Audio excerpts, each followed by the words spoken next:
What do energy, the environment, and the economy have to do with you? Richard Smalley's Terawatt Challenge called for addressing the global demand for energy on a scale that could sustain future human development while reducing the environmental impact of energy production and consumption.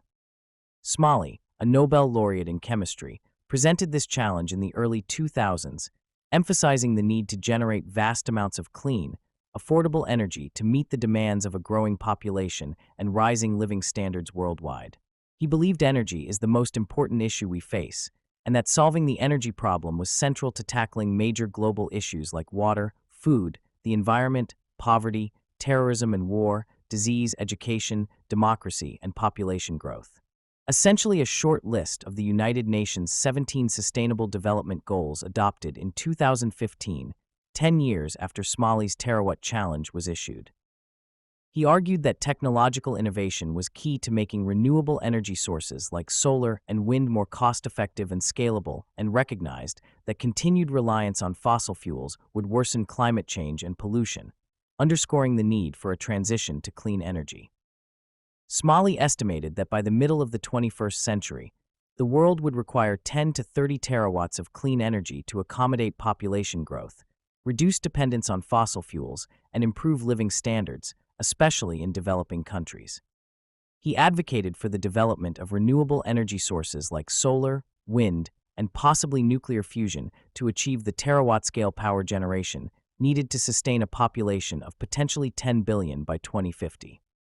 He believed innovation was essential to making renewable energy cost-effective and capable of being produced at scale, and advocated for developing large-scale renewable energy to meet the demand for sustainable energy that provides minimal environmental impact. Smalley predicted that fossil fuel use would exacerbate climate change and pollution without a shift to clean energy. In the 21 years since Smalley posed his challenge, some things have evolved as he predicted. The world's population has grown, and evidence of climate change has expanded, increasing the urgency of the challenge. However, a few things would have surprised Smalley. Notably, instead of decreasing fossil fuel production, the United States now produces more oil and gas than it did in Smalley's day, and OPEC is actively curtailing oil production to increase prices. Although an oil shortage could develop in the future, today's Terawatt Challenge is not a shortage of oil as it was in Smalley's day, but by the increased urgency to reduce greenhouse gas emissions in response to the encroachment of global warming. Unreimbursed energy benefits. Arthur C. Pigou, a British economist, proposed a Pigouvian tax to address negative externalities such as pollution. Such a tax levies activities that generate harmful side effects for society. A Pigouvian tax is designed to make polluters internalize the external costs they impose on society and is set equal to the marginal social cost of the pollution as an incentive to the polluter to amend their behavior by reducing their emissions, adopting cleaner technologies, or finding more sustainable practices. The problem with the tax is it is difficult to calculate, and estimating the marginal social cost of pollution is complex and needs to be precise. A Pigouvian tax can be regressive because it disproportionately affects lower-income groups when higher costs are passed to consumers through higher energy bills. It is hard to coordinate globally because pollution doesn't respect international borders. Polluters inevitably vigorously resist the tax, lobbying against it or relocate to regions with less stringent regulations. Nevertheless, as of 2024, 39 countries and 40 subnational jurisdictions have implemented a carbon tax. Additionally, 46 countries are pricing carbon through carbon taxes and emissions trading schemes covering about 30% of global greenhouse gas emissions. These initiatives aim to internalize the environmental costs of carbon emissions and promote cleaner energy solutions. Some fossil fuel apologists argue that carbon dioxide is essential, but the United States Environmental Protection Agency and other international organizations, including the United States Supreme Court, classify it as a pollutant due to its impact on the climate when concentrations exceed natural levels. The cost of carbon dioxide removal varies significantly based on the method employed and the scale of implementation, and can range from between $45 and $1,402 per metric ton.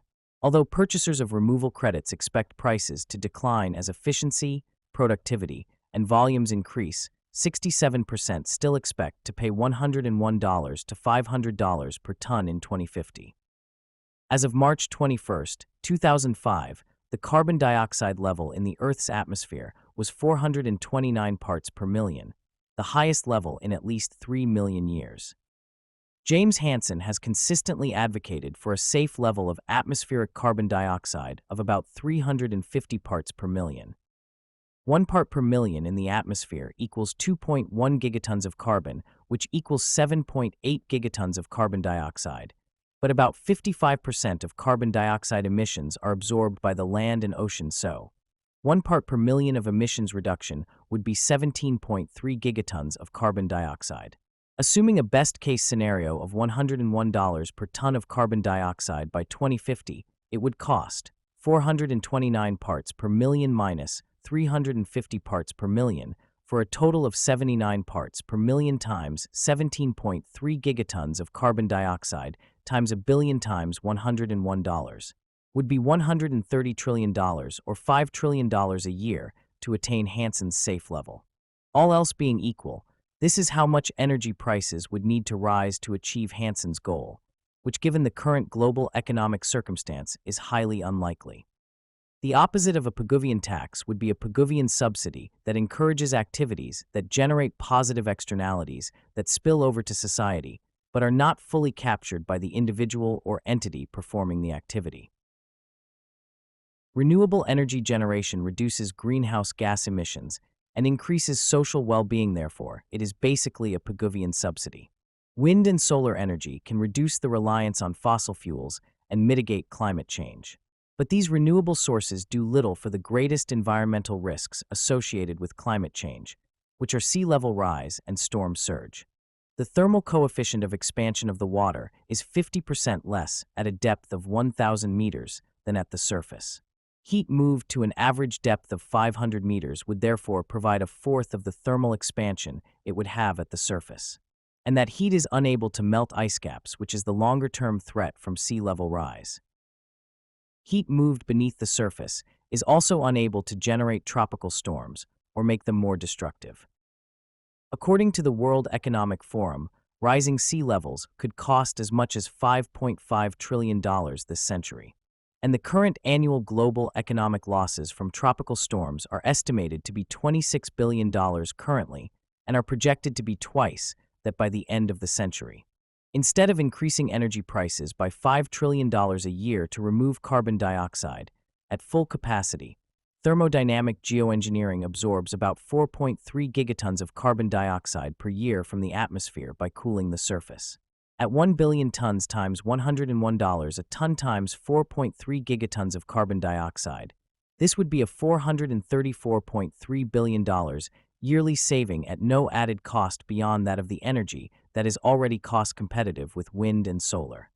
Furthermore, this energy could save humanity approximately $7.5 trillion in damages from sea level rise and storm surges by the end of the century. This is the type of beneficial externality a society facing energy inflation should be encouraging and account for as a social credit against the cost of that energy. Free energy. The adverb free means without cost or payment. Logically, energy too cheap to meter is free energy. As is energy cheaper than the environmental costs associated with producing and consuming fossil fuels. Vijay Modi, in the book The Promise of Frontier Technologies for Sustainable Development, suggests unstored solar power would be too cheap to meter. He noted that stored solar power for nighttime consumption is nearly 4 times as expensive as daytime power, which doesn't require battery backup. The oceans, however, retain about 89% of the heat of warming as stored solar energy that is available 24/7 and requires no backup to produce. The phrase too cheap to meter was first coined by Lewis L. Strauss, a former chairman of the U.S. Atomic Energy Commission, during a 1954 speech in which he predicted a future where nuclear energy would be so abundant and inexpensive it wouldn't be worth metering for billing purposes. It was an assumption that due to its potential for large-scale, low-cost production and revolutionary design, electricity produced with nuclear energy would be virtually free. Strauss' vision, however, was never realized. The The costs of construction, operation, and maintenance of nuclear power plants turned out to be significantly higher than had been anticipated. In particular, capital costs and safety have been issues, and the expenses associated with handling and disposing of radioactive waste have been considerable and fraught with NIMBYism and political intrigue. The 3 Mile Island accident in 1979, the Chernobyl disaster in 1986, and the Fukushima meltdown in 2011 raised serious safety concerns that have led to stricter regulation and increased public opposition to atomic energy. So today, the phrase "too cheap to meter" is often used as a cautionary tale of overly optimistic projections about new technologies. While nuclear power remains a significant source of low-carbon electricity, it has yet to fulfill the vision of providing cheap and virtually limitless energy. Nevertheless, the U.S. Department of Energy, Office of Nuclear Energy, has asserted its aim to triple U.S. nuclear energy capacity by 2050, even as the history of embryonic, unstirred ocean solar power remains unwritten. Subsidies on fossil fuels or otherwise.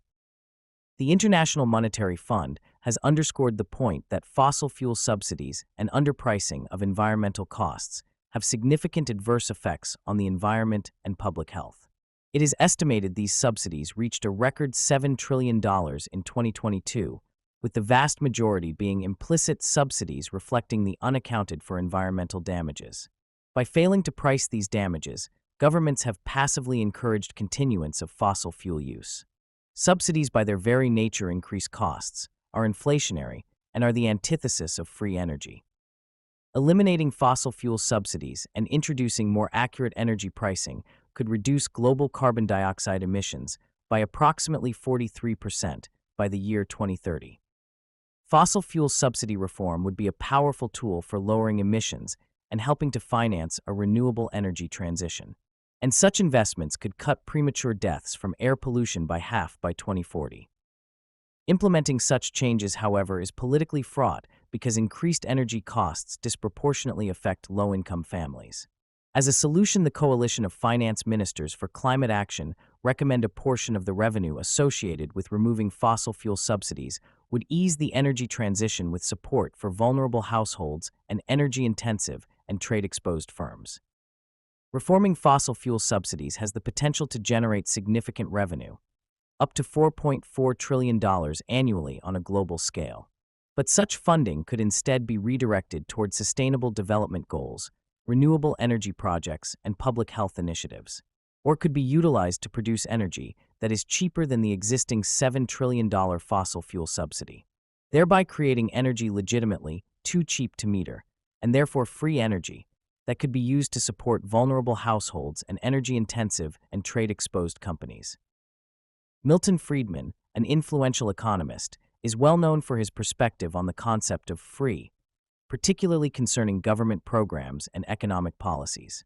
He famously stated, "There's no such thing as a free lunch," meaning it is impossible to obtain something for nothing because there is always a cost either borne by someone else or through some trade-off. Friedman emphasized the point that every benefit carries a cost in the real world, even if it is not immediately visible. Consequently, individuals and policymakers are better off thinking critically about resources and the often hidden costs associated with free offerings. For Friedman, everything has a price, even if it is not directly apparent. But as is argued here, he was mistaken.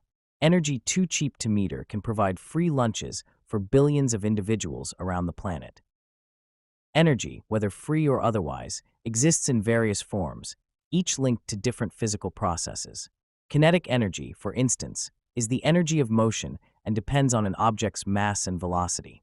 It is germane here because of the ocean's various forms of kinetic energies, including wave, wind energy, that are incorporated into a thermodynamic geoengineering systems, the freest and most environmental beneficial form of energy.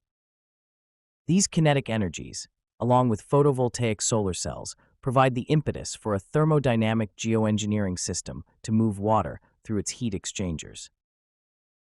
This figure shows numerically one spinnakers moving a thermodynamic geoengineering platform downwind, two horizontal windmills producing wind energy when the platform is going upwind, three photovoltaic panels, four wave accumulators channels in yellow, The accumulators are not shown as they are beneath the platform: 5 heat exchangers, 6 a command center, 7 hydrogen module for converting hydrogen from electrolyzers, not shown, into electrical energy used by impellers, not shown for motivating the system, 8 a module for converting wave energy into electricity, 9 a module for converting wind energy into electricity, and 10 a heat pipe for conveying a latent heat of evaporation produced by a low boiling point working fluid vapor produced in the heat exchanger into deep water. Thermodynamic geoengineering systems also utilize the gravitational potential of a column of gas 1,000 meters deep in the ocean to raise the temperature of a working fluid vapor about 5 OC, thereby increasing the efficiency of a heat engine. Thermodynamic geoengineering systems also use mechanical energy to raise the spent working fluid by increasing the pressure necessary to overcome the gravitational potential of a 1,000-meter high column of liquid, as well as the energy needed to force the working fluid back into an evaporator to complete the work cycle. The mechanical energy used by the pump is usually derived either from electrical or hydraulic energy. Thermal energy is the kinetic energy of particles that generate friction or is derived from chemical reactions. Friction welding will be used widely in the production of thermodynamic geoengineering components. Each energy type can be transformed into other forms in accordance with the principle of energy conservation and the first law of thermodynamics, which states that energy cannot be created or destroyed. It can only be converted from one form to another. For the purpose of global warming, the most effective of these transformations is the conversion of the heat of global warming to work. In thermodynamics, free energy is a state function of a thermodynamic system. Other state functions are internal energy, enthalpy, and entropy. A change in the free energy is the maximum amount of work a system can perform in a process at a constant temperature. Its sign indicates whether the process is thermodynamically favorable or inhibited. Since free energy usually contains potential energy, it is not absolute, but depends on the choice of a 0 point. Therefore, only relative free energy values, or changes in free energy, are physically meaningful. Thermodynamically free energy is the portion of any first law energy available to perform thermodynamic work at a constant temperature. It is subject to irreversible heat losses during the production of work and is a counterweight to entropy, which is a system's disorder, randomness, or uncertainty. Enthalpy, on the other hand, refers to the total heat content of a system and is defined as the sum of its internal energy and the product of pressure and volume. Free energy allows for a reduction in entropy, which can enable a thermodynamic geoengineering heat pipe to lower ocean surface temperatures by passively transferring surface heat into deep water. In the case of a thermodynamic geoengineering heat pipe, the energy is free both thermodynamically as well as rationally free because the heat transfer is passive. The only kinetic energy requirement is for pumping spent working fluid back to the surface and into the evaporator of a heat engine. The parasitic pumping losses for a thermodynamic geoengineering heat transfer system is only about 7.8% using an ammonia working fluid. The black body temperature of the planet is minus 23 degrees Celsius, whereas the actual temperature is 15 degrees. The difference is the greenhouse gas blanket. Given that the global temperature is currently rising 0.2 degrees Celsius, plus or minus 0.1 degree, per decade, and human-induced warming reached 1.361 degrees above pre-industrial levels in 2023, this pace of warming should bring the surface temperature to about 1.7 degrees Celsius above the pre-industrial by 2053, which is the first instance thermodynamic geoengineering could start cooling the surface by doubling the current ocean thermal energy conversion output of 100 kilowatts per year every year. Cooling the surface by an order of 1.7 degrees Celsius by any means would in the long term affect the top of atmosphere reflectance by a large fraction of the peak, 1980, greenhouse forcing of about 5 watts per meter squared greenhouse gas forcing, given that we are some reasonable fraction of the way to equilibrating that forcing. The Stefan-Boltzmann constant, denoted by the Greek letter sigma, is a physical constant representing the proportionality between the heat radiation emitted by a black body and its absolute temperature, with a value of 5.670374419 by 10 to the minus 8 power watts per square meter per Kelvin to the 4th power. The question is moving heat from the top of the ocean into deep water cooling the surface by reducing shortwave radiation or simply redistributing heat within the climate system, and how long is the long term? And it is the contention of the writer. The answer to the question is it is the latter. It is a redistribution of heat within the ocean. Thermodynamic geoengineering converts 7.6% of the heat of warming to work, and the remaining 92.4% is sent to a depth of 1,000 meters, from where it diffuses back to the surface in about 226 years.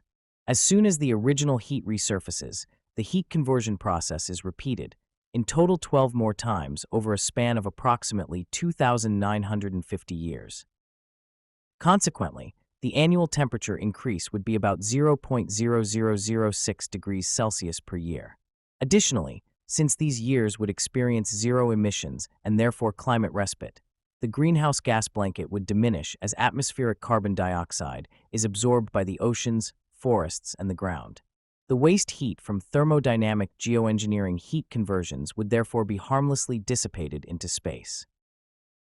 Cooling the surface by shifting heat into the oceans would not only cool the Earth's surface, it would increase the Earth albedo by reducing ice loss and the amount of long-wave radiation emitted back to space. So, the free energy of thermodynamic geoengineering could in the long run reduce the estimated equilibrium temperature of the Earth's surface. Endothermic systems absorb energy, typically in the form of heat, from their surroundings. This type of energy absorption is essential for combating global warming, since global warming involves a sizable excess of heat that is thermally stored in the stratified layers of the tropical ocean. This is a hugely underutilized potential energy source. Endothermic reactions do not directly produce work. Since they require an energy input, systems but heat energy and convert it to work. Heat pumps, refrigeration systems, and air conditioners are examples of endothermic systems that involve energy conversion and work production. In these systems, electrical energy is transformed into mechanical energy, work, that drives the refrigeration cycle. Heat is absorbed, and the compressor moves heat from a cooler area to a warmer one. Sabine Hassenfelder, in her video I recently learned that waste heat will boil the oceans in about 400 years, notes that although waste heat currently makes a small contribution to the global heat load, we one day might need to build a giant air conditioning system to cool the planet. In the alternative to building one giant air conditioning system for the planet, thermodynamic geoengineering breaks the global warming problem down into 31,000 smaller tranches. Other examples of endothermic systems are photosynthesis, electrolysis of water, thermochemical energy storage, the Seebeck effect, and the Haber process. In each of these, although the core reaction or process is endothermic, absorbing energy, the absorbed energy is converted into another energy form, such as electrical, mechanical, or chemical energy, capable of performing practical work. Generally, endothermic reactions do not produce waste heat because they absorb heat from their surroundings rather than releasing it. However, in real-world applications, some energy can be lost as waste heat, usually from external sources. For example, in industrial processes, equipment that supplies heat can generate waste heat, although this is not a byproduct of the reaction itself. Inefficiencies in systems, such as pumps and heat engines or other equipment, can also lead to the release of waste heat due to their inefficiencies. To keep this in perspective, thermodynamic geoengineering processes 450 terawatts of heat a year to produces 31 terawatts of work, of which 7.8%, or 2.4 terawatts, is waste heat. So the overall efficiency of the process is 1 minus 2.4 divided by 450 terawatts, or 99.5%, which is as close to perpetual motion as can be found in nature. Because endothermic systems do not produce, or at least minimize waste heat, they are beneficial for the environment, are non-inflationary, and therefore not a drain on the contents of your wallet.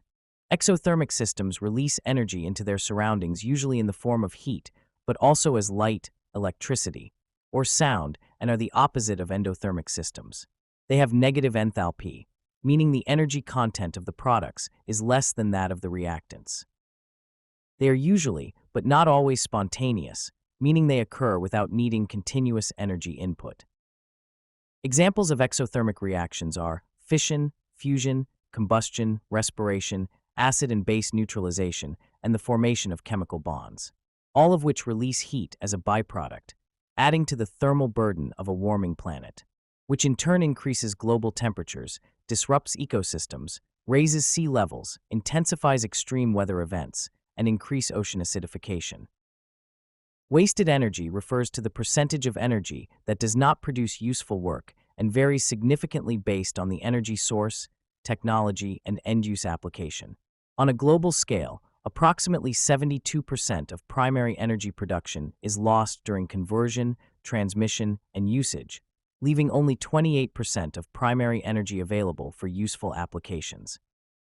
Waste heat is not a state function of a thermodynamic system, as it depends on the specific process or path that the system undergoes. Nevertheless, it is a key factor in thermodynamic systems along with efficiency, heat flow, and work output. Hydropower is relatively efficient, converting about 70 to 90% of the water's potential energy into electricity. In contrast, converting fossil fuels to electricity achieves only around 34 to 40% efficiency. Internal combustion engines are particularly inefficient, with efficiencies ranging from 11 to 37%, but electrical vehicles can convert 77% of their electricity from the grid into movement. In the renewable energy sector, exerting solar photovoltaic panels convert about 21% of sunlight into electricity, while the theoretical maximum efficiency of wind turbines is about 59%, which is the BET's limit.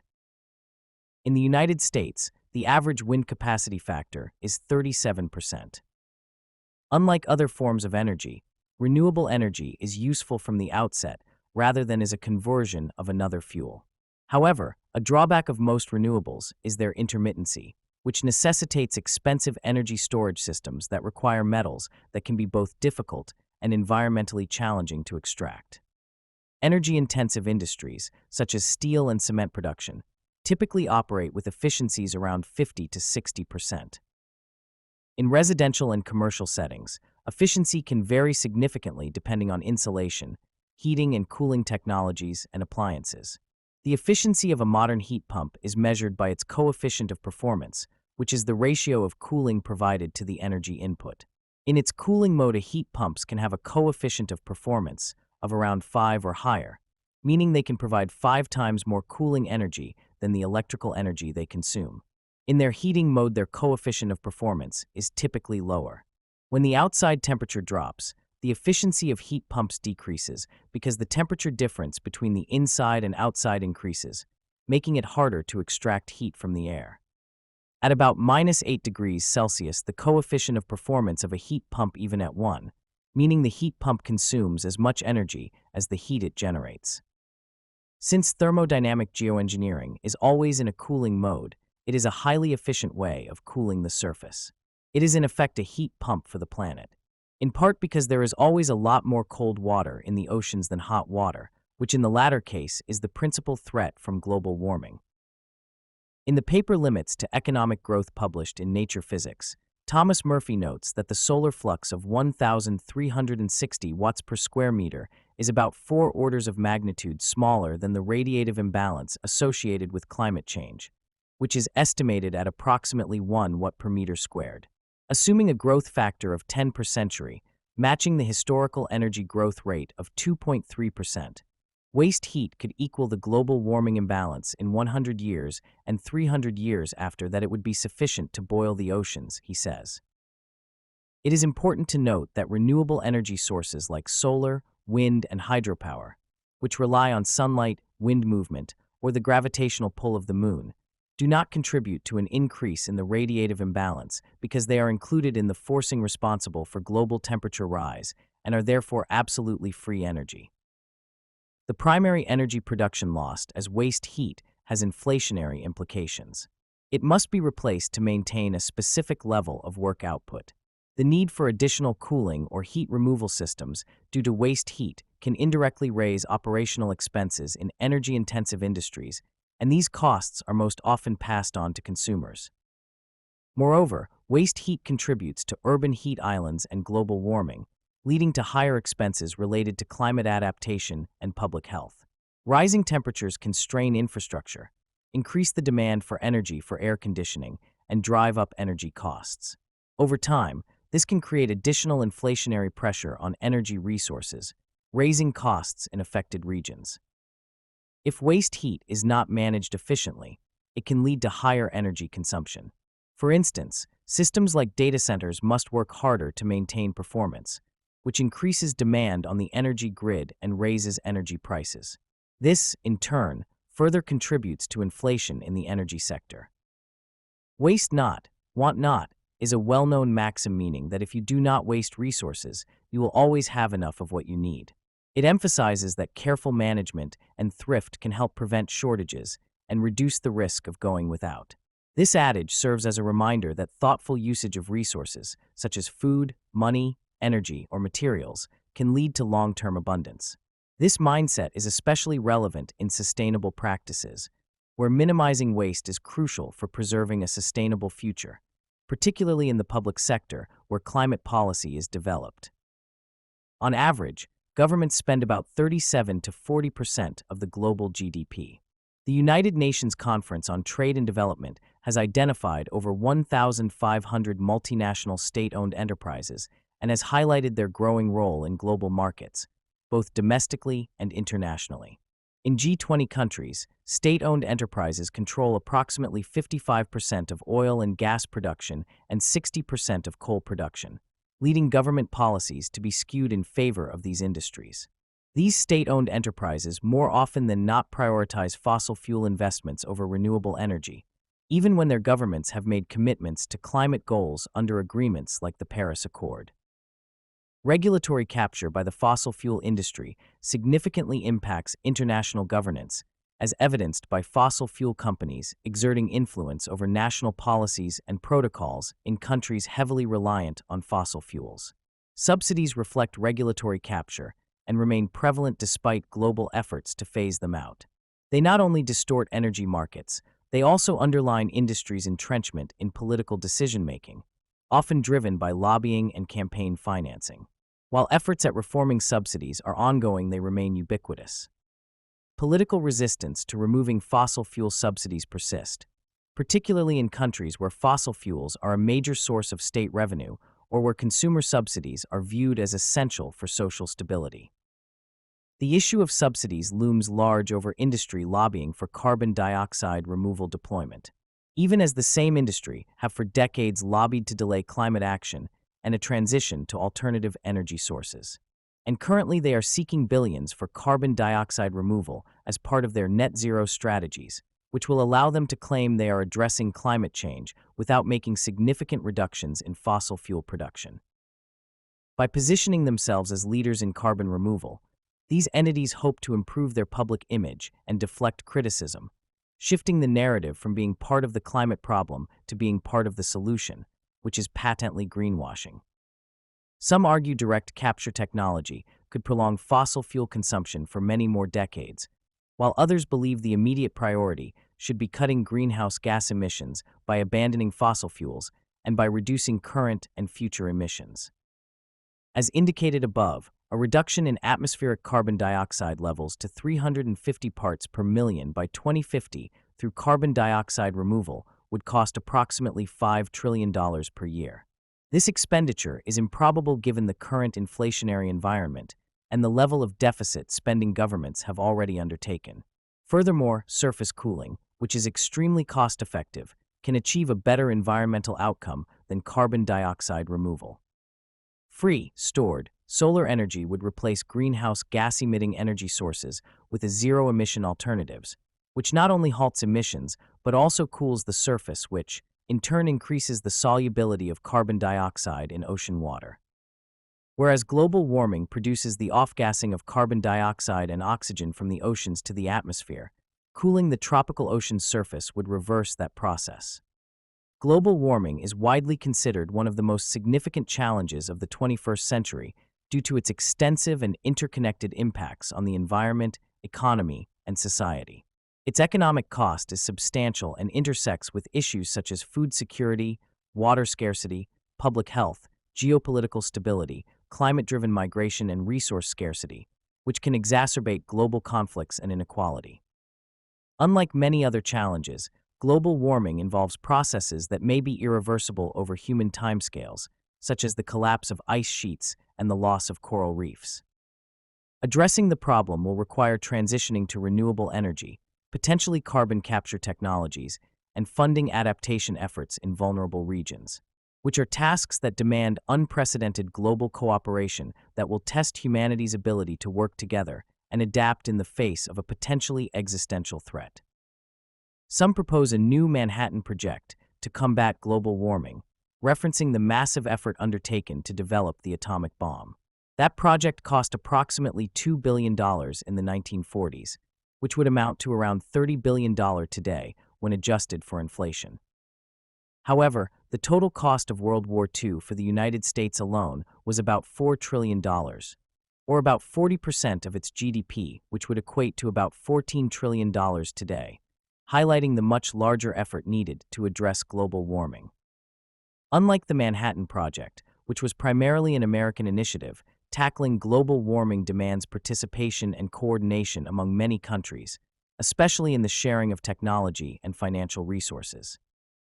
The Intergovernmental Panel on Climate Change estimates that keeping global warming below 1.5 degrees Celsius would require between $1.6 and $3.8 trillion annually by 2050 for energy system investments alone.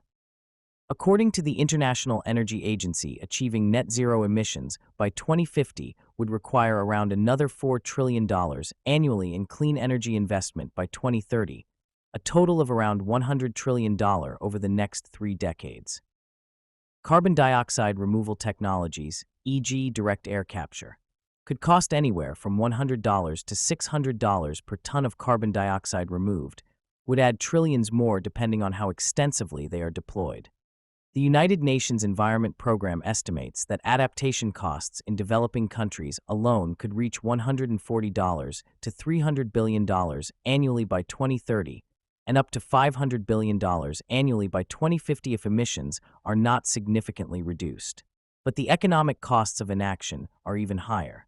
The Economist Intelligence Unit, a research and analysis division of the Economist Group that provides business intelligence services to governments, financial firms, and businesses, estimates climate change could wipe out 10% of global GDP by 2050, amounting to $23 trillion annually. This would be one order more than the cost of thermodynamic geoengineering energy, and one order of cost society will be harnessed with needlessly. Global warming is a consequence of heat pollution that warms the planet. It represents a resource that is poorly managed but has the potential to provide effectively free energy. In democratic nations, there is widespread voter discontent due to economic pressures and dissatisfaction with how political leaders are addressing crises such as global warming. The demand for clean, affordable energy, which is necessary to support a growing population and improve living standards worldwide, remains unmet. Technological advancements and efficiency improvements that could lower energy costs, which would also decrease the expenses associated with everything reliant on energy, are not being pursued and often are actively discouraged. The idea of energy being so cheap that it does not require metering has been long ago abandoned. Instead, expensive nuclear energy, along with other exothermic energy sources that contribute to global warming through waste heat, continues to be promoted.